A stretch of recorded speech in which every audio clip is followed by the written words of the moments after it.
Business elements of global trade and globalization. Global or international trade is the exporting of goods and services into countries or territories outside the home country where a business is headquartered and registered. Global trade involves the exchange of capital with and export to a buyer in a foreign country.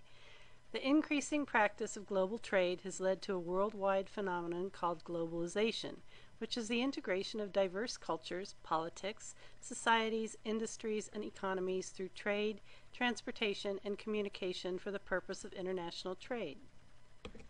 Globalization happens as countries become intertwined through cross-border capital flows, direct investment in foreign countries, import and export, and other trade between countries, and evolution and spread of technology that supports international trade. Military presence and involvement is also a common offshoot of globalization. Because global trade and subsequent globalization always involves at least two businesses and social cultures, and usually that many different languages, it poses significant operational challenges and hurdles for the company opening new markets in foreign countries. Effective, precise, and compelling communication is the cornerstone foundation of business success, whether a company is a local mom and pop or a developing multinational conglomerate. Every minute of every working day, business representatives are communicating needs, demands, and queries for information to their affiliates, customers, vendors, service providers, and regulators. When a company representative dialogues with an associate of another nationality, it is vital they know the business and social customs of that associate's country or region. For example, Americans are thought the world over to be much too casual and informal when conducting business. In many countries of the world, it is improper to jump right into a business discussion because the getting to know you process is important to their business culture. In other countries, asking personal questions is taboo. So are public displays of affection. Many countries are methodical about building business and do not move quickly, mistrusting those who do. In some cultures, extending the wrong hand for greeting is practically criminal, and using first names forbidden. There are as many potential communication pitfalls as there are companies in most countries. International business coaches unilaterally agree that before your company representatives begin conversations with foreign associates, that they study the culture, understand the politics, learn a bit about religious precepts and protocols, learn some of the language, and familiarize themselves with the day-to-day business practices, and prepare to do business the way it is done in the hosting country, never forcing the visiting company's practices and standards on the host company. Negotiation is communication focused towards achieving a goal. We'll cover this practice extensively in the video module Business Etiquette in the International Arena. The same fundamental rules just discussed apply to negotiation, but some international business cultural elements that might be overlooked without causing a problem in preliminary communication might be critical to negotiation. These include time orientations, space orientations, nonverbal communication, deference to power, avoiding uncertainty, and gender. Each country and provinces and states within it have different policies and practices for the transportation of products and personnel. The best laid plan can be instantly rendered impossible to achieve by a glitch in transportation, distribution, or shipping. As with communication, it is essential that your company representatives learn everything there is to know about the import, export, and internal transportation infrastructure and system of the country you plan to do business with. Some, but not all, of the considerations include international freight transport options. Evaluate the best combinations of air, water, ground transportation available. Keep in mind that water transport tends to be the least expensive, but it's slow, and sometimes the cost of getting the freight to the dock eat up any benefit.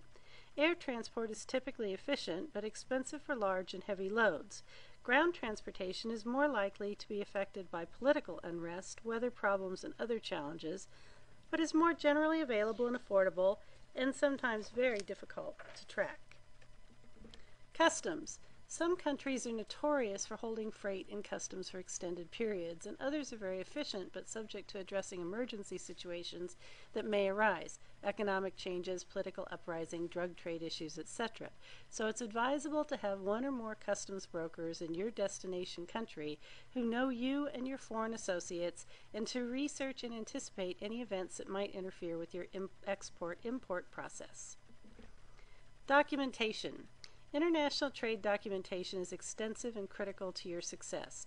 At the very least, you will always need an export license, shipper's export declaration, commercial invoice, consular invoice, bill of lading, inspection certificate, insurance certificate, inland bill of lading, dock receipt, and shipper's instructions. Freight forwarder.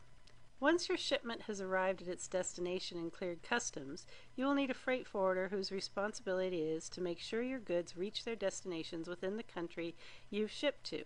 These people need even more documentation, including your company's financial statements and such items as letters of credit. The right freight forwarder will handle all your shipping needs within the destination country and is considered by all international business leaders to be an essential expense and well worth it. Transportation of people. Your staff and associates in the foreign marketplace also have to be transported to and from the country and transferred around within it. Before your team goes there or their team comes to you, each individual must have all their travel papers prepared and in hand, essential medical issues like shots and medications taken care of, and personal needs packed and ready. Then it's time to determine what are the most efficient and comfortable and safe ways for your teams to travel within the country or countries they will be working in. Research options thoroughly, get recommendations from your associates in those countries, and always have an alternative transportation plan. Make sure your teams know how to contact authorities quickly wherever they are. Two of the big challenges facing global entrepreneurs is the availability of research and development resources the expanding company has internally and the availability of the same in the destination country or countries. The following list represents just some of the types of research you will have to perform before you enter into business with another country. Multi-country to identify your best prospects. Statistical data to determine the business culture and your potential for success. Rankings of the countries and what they offer or need in order to support your business. Government resources available. Organizations that can assist your endeavors. Regional trade agreements that affect your business positively or negatively. Trade law impacting your practice. Trade portals already established or needed. Logistics from transportation to staffing and office space to staff housing. Money issues like the country's economic situation. Stock exchanges and what they mean to you. Banks and finances capabilities. Outsourcing capabilities once you're established. Corporate governance rules and regulations. Social responsibility to the people of your affiliate's country. Security issues and risk management and mitigation. In the news, what's happening that might affect your plans. Standards and conversions of money, measurement, etc. Culture and language. And traveling and living abroad. Once you've done all this research and developed your plan of action according to it, you must evaluate what is available in your destination country to further research and develop information, products, and services. The resources needed might include, but are not limited to, pure basic research to acquire basic knowledge, strategic basic research for discovery of potential and finding solutions to problems, applied research to assign basic research findings to profitable products and services, experimental development research, which is the impetus for ongoing evolution of and improvements to existing products, services, and practices, and developmental resources to actually create and test the products or services generated by the research. For these processes to take place, you'll need business infrastructure. In some cases, your business will be going into another country in order to provide goods or services that will create the following business and business support sectors. In another scenario, you might be creating one of these business infrastructure industries as well in order to support your primary business. Or you might be looking for a country that has all of the business support infrastructures in place to expedite the process of building your corporate presence and success. Whatever your company's circumstances, you ultimately need all of the following infrastructure resources: construction and engineering, manufacturing, wholesale and retail trade, transportation and shipping, finance and insurance, real estate and housing, professional services like legal, technical, and accounting, power, communication, utilities, and sanitary services, healthcare and social services, government and public administration services, and technology and digitalization. You will also be making critical decisions about your corporate structure in your new country. Should your primary headquarters stay where it is? Should you move it to the country in which you will be developing new markets?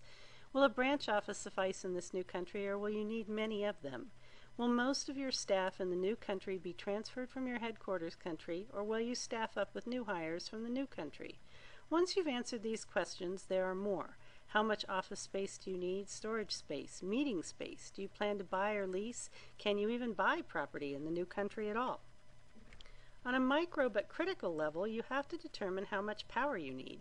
Number of sanitary facilities? Is the water quality suitable? What will it take to put a computer and communications network in the building or buildings? What about transportation for the employees? Parking? In a foreign country, expect that none of these questions will be answered the way you are accustomed to having them answered at home. Also anticipate wide variations in the cost of solving related issues and problems. Whether you are a service or product industry, you will be importing and exporting to and from the new market. There are thousands of experienced and reputable companies in the business of providing systems and solutions to companies making an entree into international trade. They provide consulting, practical assistance, and technology solutions in the essential areas of compliance enablement, document preparation, duty and tax relief, duty relief, export clearance, export compliance, export filing, import clearance, import compliance, letter of credit management, order enablement, order management, payment, receiving, shipping enablement, and trade finance enablement. Although this might seem like stating the obvious, it is essential that your company be sufficiently capitalized to survive and succeed when you go global. Your globalization plan must anticipate all of the potential pitfalls and respond to them with viable financial planning. UCLA's Principles of Financial Management should be in place and in practice for your success in foreign market. Principle 1. A budget must be established to project necessary resources, measure financial performance, discover errors, and detect substantial changes in circumstances or business conditions. Principle 2. A budget must be realistic, reasonable, and attainable. Principle 3.